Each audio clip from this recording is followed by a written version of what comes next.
Join Sid for this edition of It's Supernatural.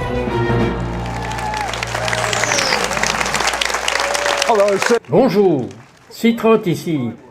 Bienvenue dans mon monde où il est naturellement surnaturel. Nous arrivons à un moment de l'histoire où les miracles sont comme du pop-corn.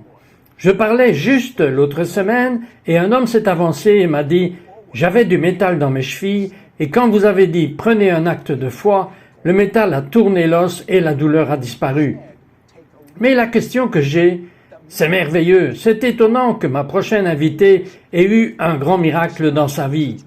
Mais la question est, comment a-t-elle obtenu un miracle?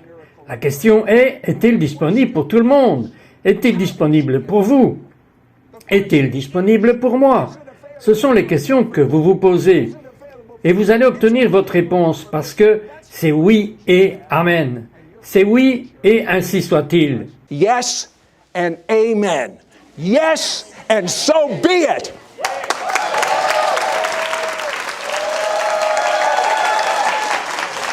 Mon invité Sandra Kennedy forme les gens à opérer des miracles. Maintenant, les miracles viennent de Dieu. Mais il y a un équipement.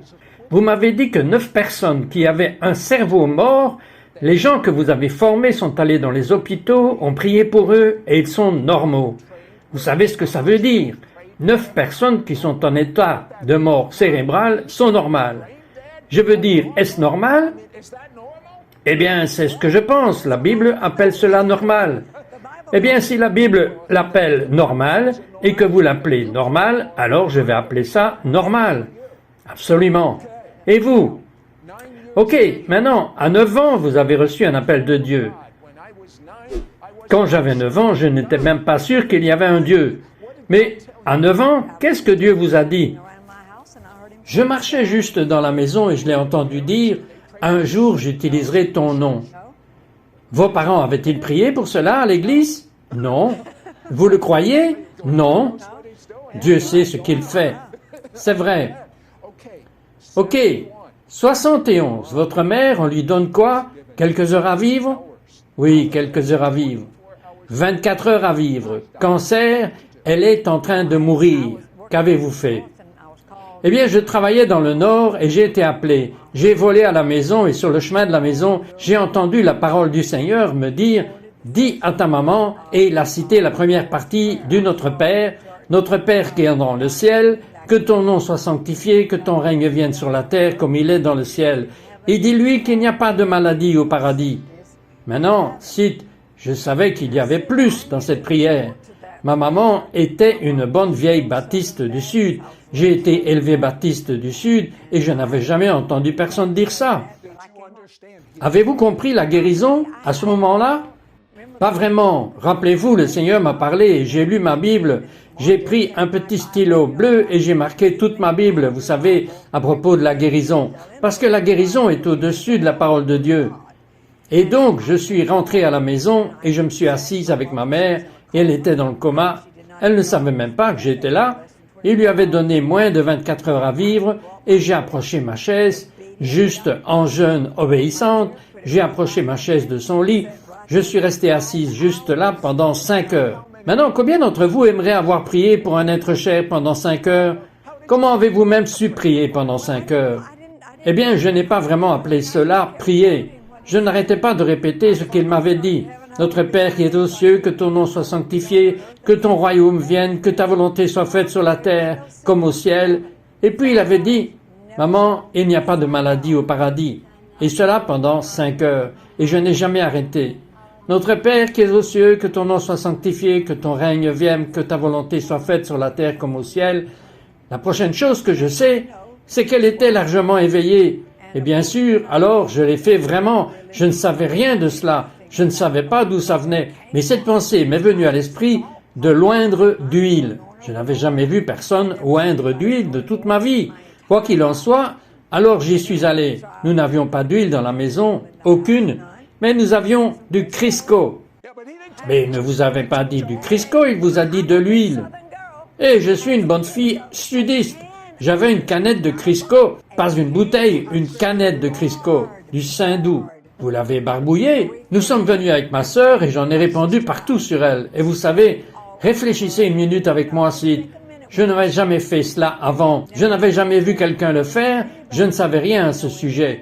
Et j'ai entendu cette pensée, oin là d'huile. Je ne savais pas où c'était dans les Écritures. Je ne le savais pas. Mais j'ai commencé à l'oindre. Et alors la question vient, où allez-vous la oindre? Eh bien, je ne savais pas que faire. Alors j'ai commencé à en mettre ici, en mettre là, puis en mettre partout. Si un peu fonctionnait, pouvez-vous imaginer ce qu'une canette pleine de bonne volonté allait faire? What happened? Alors, que s'est-il passé avec votre mère, enduite d'huile, avec les quelques heures qui lui restaient avant de mourir d'un cancer? Eh bien, nous la tenions dans la chaise, nous l'avons levée et nous la tenions dans une chaise, vous savez, parce qu'elle était dans le coma et elle n'avait pas la force de s'asseoir. Eh bien, nous ne pouvions vraiment pas la retenir après qu'on lui ait mis de l'huile. Je veux dire, Dieu l'a surnaturellement frappée ici. Et je vous le dis, elle a sauté totalement et complètement guérie. Et je l'ai vue sur les registres de la faculté de médecine de Géorgie. Miracle, miracle. Je ne savais pas qu'ils mettaient ça dans les dossiers. Non, je ne le savais pas non plus. Il y a des années qu'ils l'ont fait. Miracle était écrit dessus 25 ans plus tard, soit dit en passant. Gloire à Dieu! Maintenant, nous regardons l'année 2000. Vous avez eu une collision avec votre chien de compagnie. Que s'est-il passé? Mon chien de compagnie, c'était le soir des élections. J'étais assis sur mon canapé et je vais me lever de mon canapé. Mon chien était assis juste à côté de moi sur le siège. Elle saute en même temps que je me penche pour me lever. Sa tête me frappe ici et sa bouche se ferme. C'est une Sheltie, elle a une bouche un peu pointue. Elle m'a frappé ici et sa dent m'a attrapé ici et puis elle m'a arraché la lèvre supérieure de mon nez. Juste ici, complètement d'ici à ici. La lèvre supérieure, elle l'a arrachée. Je ne le savais pas. Le sang est allé partout. J'ai couru dans la salle de bain, j'ai attrapé une serviette, j'ai mis une serviette sur ma lèvre et j'ai appelé certains amis qui m'ont dit « Je pense que tu devrais aller à l'hôpital ». Je suis allé à l'hôpital, je suis arrivé aux urgences et la toute première chose que l'infirmière m'a dit « Où est votre lèvre ?» Et c'est là que vous l'avez découvert? Oui. Je vais vous dire quoi? Maintenez cette pensée parce que la lèvre n'est pas disponible. La seule chose disponible est la chirurgie plastique. Et en combien de fois veulent-ils le faire? 5 ou 6 fois. 5 ou 6 fois et encore, s'ils l'avaient recousue, elle aurait encore une fente labiale. Elle ne pourra jamais plus sourire. Et quand vous vous êtes rendu compte de cela, qu'avez-vous dit? When you found that out, what did you say? Eh bien, j'ai attrapé les mains du médecin et j'ai dit, c'est ma lèvre, mon visage, prions. Et je disais, je n'aurai jamais de chirurgie. Mon Dieu va le refaire. Ok, maintenez cette pensée. Elle était vraiment bouleversée par cela. Ils n'avaient pas de point de suture blanc. Ils ont pris ce gros point noir pour recoudre sa bouche. Et 10 jours plus tard, elle avait une conférence avec 600 ou 700 personnes venant de tout le pays pour parler de guérison. Ne vous en allez pas, nous revenons tout de suite. You dare go away.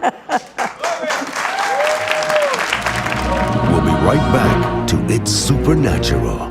Les rites et les formes ne doivent jamais, écoutez-moi bien, ne doivent jamais dépasser la raison pour laquelle ils ont été donnés. Si les rites et les formes dépassent en valeur, en puissance et en force la raison pour laquelle ils ont été donnés, nous tombons dans la religiosité. We now return to It's Supernatural. This Ça a l'air horrible, son chien l'a mort quelque part. Était-ce à la lèvre supérieure? Oui, la lèvre supérieure. Et une lèvre supérieure va-t-elle repousser? Ils m'ont dit que la partie supérieure de la lèvre ne repousserait pas. Si cela avait été ma lèvre inférieure, elle repousserait, mais pas la lèvre supérieure. Ok, alors il voulait faire la moitié d'une douzaine de chirurgies plastiques et elle a dit non, parce que la répercussion n'aurait pas l'air si bonne. Mais ça avait l'air mieux que ça ne l'était parce qu'ils l'ont recousu juste pour qu'elle puisse sortir et que ça cesse de saigner. Et dans 10 jours, elle avait une conférence. Et je comprends que vous avez parlé à votre lèvre. Dites-moi comment vous avez fait cela. Je l'ai fait, et quand ils m'ont dit qu'avec une chirurgie, je ne serais plus capable de sourire, je ne reverrai plus jamais toutes mes dents, et je ne pourrais pas parler. Or, je suis prédicatrice. Alors, quand le jour de la conférence est arrivé, encore une fois, Mon nez était essentiellement ici. Toute ma bouche était de travers. Je ne pouvais pas parler que de ce petit coin de ma bouche. Mais je suis allé et j'ai eu la conférence et j'ai enseigné sur la guérison. Et la Bible dit, parlez à cette montagne. Eh bien, ma montagne, c'était cette bouche et cette lèvre. Et donc, quand je suis arrivé à cet endroit dans le service où je leur enseignais comment s'emparer de leur guérison, je me suis retourné et j'ai dit, c'est chacun pour soi. J'ai tourné le dos complètement au public, j'ai levé les mains en l'air et j'ai commencé à dire que mes lèvres bougent au nom de Jésus, parce que j'en avais déjà parlé ici. J'avais déjà dit au médecin que je ne regarderais aucun livre où il y avait des lèvres fendues ou quoi que ce soit dedans, que je ne le regarderais pas, que je ne mettrais pas cette image dans mon esprit. J'avais déjà mis sur tous les murs dans ma maison une photo de moi souriant, un beau sourire bien sûr, partout dans ma maison, et c'est ce que j'ai regardé, c'est ce que je voulais dans ma tête. Alors quand j'ai tourné le dos à la congrégation et que j'ai commencé à commander à cette lèvre, juste comme ça, dans le nom de Jésus, je te l'ordonne, lèvre au nom de Jésus, de te reformer, de te remodeler et de grandir au nom de Jésus. J'ai pris mes doigts et j'ai commencé à lui parler. Je t'ordonne de bouger, je commande. Et toutes ces centaines de gens qui vous regardaient, ils surveillaient mon dos parce que je leur tournais le dos, alléluia. Mais il y avait des cris et ils me regardaient. They are watching me. They are watching me. Ok, donc vous parlez à votre lèvre, chacun pour soi. Chacun pour soi. Que s'est-il passé? Ça a bougé, ma lèvre a bougé. Elle n'a pas beaucoup bougé, mais elle a bougé. Je savais que ça bougerait. Je ne parlais même pas franchement parce que je pouvais à peine parler et parce que mes lèvres étaient collées à mes dents. Alors, vous parliez en quelque sorte avec le côté de votre bouche. De ce petit côté de ma bouche, je tenais le micro ici, comme ça. Auriez-vous aimé être à une conférence de guérison et que professeur, votre grand professeur, ne peut même pas parler? C'est vrai. Et j'avais des fils noirs par-dessus. Vous étiez vraiment inquiète? Ça m'a beaucoup dérangé, oui, absolument. Par curiosité, qu'est-il arrivé aux autres quand ils parlaient à leur bouche ou à leurs problèmes? Bien sûr, ils étaient émus quand j'ai crié, parce que Dieu soit loué, je sentais qu'ils bougeaient. Eh bien, ils ont commencé à louer Dieu et à crier, parce qu'ils ont commencé à connaître des guérisons. Alors ça s'est passé de manière surnaturelle, au milieu du public et partout. Vous savez, cette foi avait juste commencé à se lever partout. Maintenant, êtes-vous retourné chez ce docteur? Je l'ai fait. Et qu'est-ce qu'il a dit? J'y suis retourné et il m'a dit, qu'est-ce que vous êtes en train de faire? J'ai dit, eh bien, laissez-moi vous dire. Alors je lui ai dit ce que je faisais, je lui ai dit que je parlais à ma lèvre et tout ce genre de choses. Et il m'a dit, il vous faut regarder ce livre avec toutes ces photos parce que vous n'allez jamais plus être capable de sourire et blablabla et blablabla. J'ai dit, je ne le ferai pas. Je regarderai des photos de moi juste avec un beau sourire. Je saurai sourire, je saurai parler, mon Dieu le fera. Et il m'a juste regardé, il a dit, eh bien, quoi que vous fassiez, continuez simplement à le faire. Vous l'avez fait pendant combien de temps? You kept doing it. I kept doing it. How long did you Probably 8 and Environ 8 ou 9 mois. Pendant 8 ou 9 mois, vous êtes resté collé avec ça comme ça. 8 ou 9 mois, oui. 8 ou 9 mois. Et je veux que vous regardiez, que vous preniez un gros plan de son sourire. Souriez à cette caméra.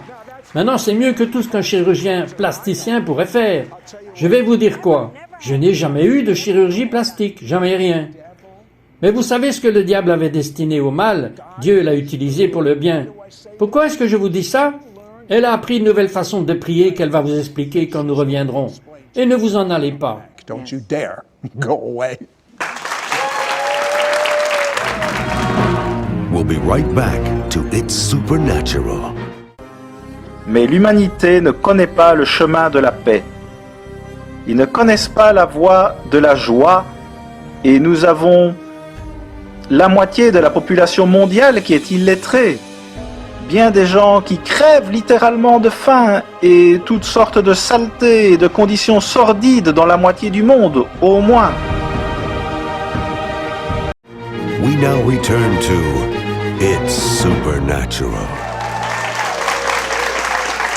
Si trotte ici avec Sandra Kennedy, elle a eu un miracle créatif. Et hors de ce miracle créatif, elle a appris à prouver Dieu. Que voulez-vous dire par prouver Dieu? What do you mean by proving God? I mean, Je veux dire le prendre selon sa parole, Sid. Tant de gens savent que Dieu existe et ne le connaissent pas, et n'ont pas réglé dans leur esprit que Dieu n'est pas un homme pour mentir. Ce qu'il a dit, il le fera. Maintenant, il m'a fallu un processus. Nous en savons beaucoup sur Dieu, mais il nous prend un peu plus de temps pour saisir qui est vraiment Dieu. Et j'ai toujours dit, si Dieu est Dieu, alors Dieu est Dieu. Et s'il est Dieu, il est Dieu. Vous savez? Et cela, même en tant qu'enfant, ce processus est resté dans mon esprit. Je suis allé même au séminaire où ils enseignaient que les signes et les miracles faisaient partie du passé. Et tout ce genre de choses. Parce qu'on m'a vraiment appris cela. Mais la réalité est que Dieu devait être tout ce qu'il disait qu'il était, et si sa parole est qui il est, une seule et même chose, alors je pourrais croire en sa parole. Et s'il l'a dit, je le croirai. Et il fallait que ça se passe. J'appelle cela prouver Dieu. Il en est question dans Ésaïe. Il en parle quand il dit « Viens, raisonnons ensemble ». Et puis quand il parle de « Vous savez, viens prouver ton cas, viens me parler ». C'est comme ça que j'aime le mettre, « Viens me parler ». Dis-moi pourquoi je devrais faire pour toi ce que tu dis que je devrais faire. Prenez la guérison pour un parfait exemple. Il a dit que par les meurtrissures de Jésus, je suis guéri. Il dit qu'il l'a déjà fait. Il l'a dit dans sa parole, « Guéris-moi ». Et donc, si je peux croire, retenez cela, et croire dans sa parole, alors je peux ramener cette parole. Dans Ésaïe, il dit aussi que sa parole ne lui reviendra pas sans effet. Cela signifie qu'il a parlé sa parole, il l'a proclamée sur la terre. Alors quelqu'un doit choisir cette parole et la lui renvoyer. Et donc j'appelle prouver Dieu, reprendre sa parole, même, et la lui renvoyer. C'est ce que tu as dit. Tu as dit que par les meurtrissures de Jésus, je suis guéri. Tu as dit ce que tu as dit dans ta parole qui me guérit. C'est toi qui as dit cela. Il a fait tout ça pour moi. Alors je te prends au mot. Et cela le prouve. C'est venir et dire, c'est ce que tu as dit.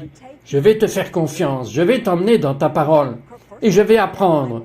Tout d'abord, vous devez savoir ce que dit la Bible. Vous devez comprendre la parole de Dieu. Vous devez entrer dans cette Bible. Vous devez la comprendre. Mais cela ne fonctionne pas seulement pour la guérison. Maintenant, j'ai vu des centaines, en fait des milliers de personnes guéries pendant toutes ces années où Dieu m'a utilisé dans le ministère de guérison. Mais surtout, je vois les gens prendre la parole de Dieu et laisser cette parole devenir une réalité pour eux. Puis prendre cette parole et dire « c'est ce que tu as dit ». Tu ne peux pas mentir. Dieu n'est pas un homme pour mentir. Et ramener cette parole à Dieu et lui dire « j'attends que tu fasses ce que tu as dit que tu ferais ». Vous savez, je dois vous poser une question. Quand vous avez eu cette tragédie, qui a été ce qu'elle était, avec un morceau de votre lèvre supérieure qui ne repousse pas, qui est parti, vous mettiez les Écritures partout. Vous connaissiez les Écritures. Pourquoi faisiez-vous cela? Why did you do that? Parce que je suis une croyante à travers toutes ces années où je me suis occupé de guérison. Je suis convaincu que nous devons recommencer à chaque fois, parce que nous ne gardons pas les Écritures devant nos yeux tout le temps. Maintenant, Proverbe 4 dit de faire cela. Il dit de garder la parole de Dieu juste devant tes yeux et qu'il produira la guérison. Mais la plupart du temps, on fait ça en fonction de l'endroit où nous sommes, si vous avez besoin d'une guérison, physiquement. Ensuite, vous aurez ces Écritures devant vous pour les regarder. Sinon, vous pouvez le relire constamment. Maintenant, quand vous les mettez autour de vous, je veux dire, décrivez-les. Étaient-ce des papiers de cette taille? Oui, toutes les tailles. Et vous les mettiez où? J'en mettais partout, tout d'abord sur mon miroir, je les mets sur le miroir dans la salle de bain, et puis sur les murs, dans la cuisine, sur le compteur, partout. Pour la plupart d'entre eux, c'était juste manuscrit. Je faisais ces grosses notes et je les mettais partout où je vais, que je les vois avec une photo de moi, souriante. Ok, je suis convaincu que vous marchez dans les miracles, mais est-ce que quelqu'un qui est né de nouveau et qui fait ce que vous avez fait marchera dans les miracles? Oui. Dites-moi, dans votre congrégation, vous avez un centre de guérison. Dites-moi ce qui se passe avec les gens là-bas. Vous ne pouvez pas nommer tout ce que nous n'avons pas vu Dieu guérir. Vous ne pouvez pas. Il n'y a pas de maladie que vous pourriez nommer ici. Je me fiche de ce que c'est. Et le cancer? Oh mon Dieu, c'est le haut de la liste. Qu'est-ce que vous voulez dire par le haut de la liste? Je veux dire en pourcentage. En termes de pourcentage, nous voyons plus de guérison du cancer que toute autre chose. Et nous avons vu des personnes atteintes de diabète, des personnes sous appareils rénaux, cœur, des gens qui attendent une greffe de cœur, des comas, 9 personnes qui étaient en état de mort cérébrale. De plus, nous avons vu les doigts grandir, les pieds grandir, de nouvelles parties du corps. Vous m'avez dit quelque chose qui est important. Quand vous entrez chez quelqu'un qui est en état de mort cérébrale ou dans le coma, vous parlez à leur esprit. Expliquez cela. Oui, eh bien la Bible dit que Dieu est le Père des esprits. Alors, vous ne laissez pas la chair vous jeter, c'est juste la maison dans laquelle vous habitez. Je veux dire, chez vous, vous vivez dans la rue ou vous habitez ici. Votre maison ne vous dit pas quand elle a besoin de peinture et ce qu'il faut faire. Vous êtes responsable de cette maison. J'espère que vous m'écoutez. Alors, l'homme spirituel, mon homme spirituel vit à l'intérieur de ce corps, c'est ma maison. Donc si vous êtes dans le coma, je vais entrer et vous parler comme si vous n'étiez pas dans le coma. Je parlerai directement à l'esprit de l'homme. Je dirai, bonjour Sid, comment allez-vous?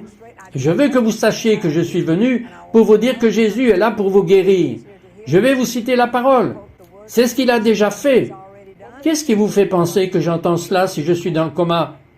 Parce que je connais l'homme esprit. La Bible dit que vous et moi sommes faits à l'image de Dieu. Et Dieu est le Père des esprits. Et nous sommes faits en 3 parties, esprit, âme et corps. Que se passe-t-il quand la météo vient dans votre église? Des ouragans. Hurricanes. Nous lui parlons. Nous parlons aux éléments. Nous faisons la même chose. Tout ce que je vous dis fonctionne avec le temps, fonctionne avec votre travail, fonctionne avec votre mariage, fonctionne avec vos enfants, fonctionne dans une économie qui s'effondre. Cela fonctionnera si vous prenez la parole. Encore une fois, traitez la parole jusqu'à ce qu'elle devienne une réalité pour vous. Vous devez la sortir et la diriger vers votre cœur. Vous devez laisser tomber l'espoir, mais la faire descendre par la foi. Les gens viennent à Dieu, ils espèrent.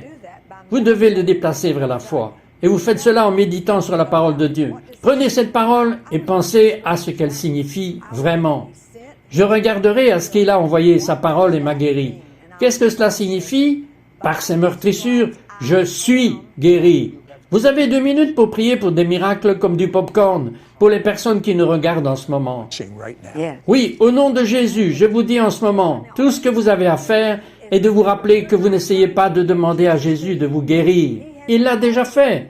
Tout ce que je veux que vous fassiez, c'est d'accepter ce qu'il a fait de votre bouche. C'est ainsi que vous libérez votre foi. Avec votre bouche, commencez à dire « Merci Seigneur de m'avoir guéri ». Oubliez votre corps va rattraper votre esprit. Laissez votre homme spirituel gouverner le corps. Ne laissez pas le corps gouverner l'esprit. Commencez à dire à votre corps ce que votre Dieu a fait pour cela et commencez à lui parler au nom de Jésus. Merci Seigneur que je suis guéri au nom de Jésus. Merci Seigneur pour ce que tu as rétabli dans mon corps. Merci pour la puissance du sang qui coule en moi. Merci parce que par tes meurtrissures, je suis guéri. J'ordonne au nom de Jésus. Comme lorsque j'ai fait bouger ma lèvre, j'ordonne à mes genoux de bouger, à mon bras de bouger, à n'importe quelle partie de mon corps, au nom de Jésus. Et puis je commence à le louer ici. Je le loue car il n'est pas un homme pour mentir. Tout ce qu'il a dit, il le fera. Il a fait plus. Il le fera pour vous. Cela fonctionnera pour n'importe qui, pour tout ce que vous prendrez et ferez de Dieu le Maître et Seigneur de votre situation.